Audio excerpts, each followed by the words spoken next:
Hello, friends. My name is Catherine McNiel, and I am here to give you a short break to invite you to just sit and listen while I read you a story. My most recent book is called Fearing Bravely, Risking Love for Our Neighbors, Strangers, and Enemies, and I'm going to read to you from the very first page, and it takes place at the resurrection. Sunday morning, early. The air is cool and moist.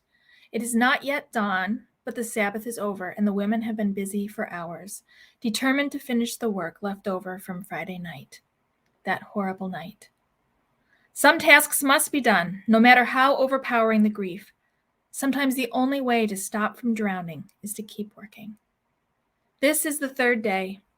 On Friday, Joseph brought the broken body to the tomb, quickly wrapping it in linen before sundown.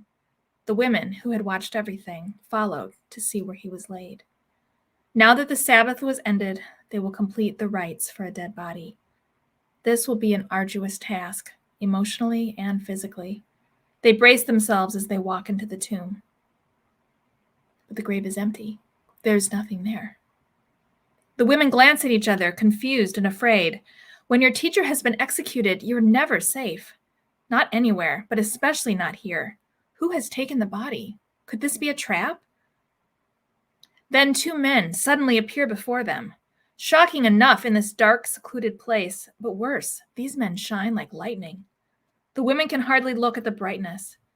Trembling, they grip each other, shielding their eyes, trying not to collapse in fear. The men begin to speak, words the women cannot absorb, words that cannot be true, words that will change everything. The lightning men look these women in the eyes and say, "Why do you look for the living among the dead? He is not here. He has risen. Remember how he told you while he was still with you?" And then they do remember. The women sink against the cave stones in shock, hearts pounding, minds spinning. Could it be true? Then they stand. They run. They run to tell their friends, the hiding, terrified, devastated followers of Jesus. These women have been entrusted with the most unbelievable message, and they will tell it. The world will know. Sunday night, late. A group of friends huddle, terrified, inside the upper room of a house. The door is locked. Can you blame them? Days ago, their friend and teacher was brutally and publicly executed. No wonder they hide. They live in an oppressed nation under the thumb of a violent empire. They could have laid low, but no, they stepped out to follow a man who ended up provoking the authorities with the treasonous, blasphemous claim that he was both king and God. He was crucified for that claim. Just days ago, they were celebrating Passover together, remembering God's salvation, their ancestors' liberation from another violent empire. Today, they shelter in place. The doors are locked. The world is too dangerous for them now. But then, in that shut-up room, Jesus appears.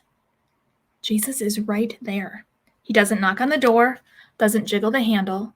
The door was locked, the disciples were inside, and Jesus was dead. But now he is here, standing before them. He is in the room with them, saying, "Peace be with you. Don't be afraid."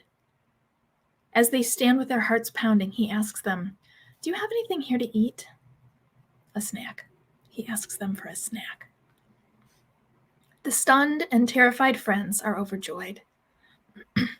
The empire is still violent. Their teacher is still an enemy of the state. Powerful people remain hell-bent on silencing those who teach that God's kingdom rests on mercy and justice, not greed and oppression. The dangers do not evaporate with Jesus' resurrection. They multiply. This community will huddle in this room many times in the months to come, sheltering, praying. They will never be safe or successful by any normal definition. Life will never be normal again. Not ever. Not at all. Only one thing has changed, and somehow that one thing is enough to change everything. Jesus is in the room. I hope you enjoyed today's story. It is from Fearing Bravely, Risking Love for Our Neighbors, Strangers, and Enemies.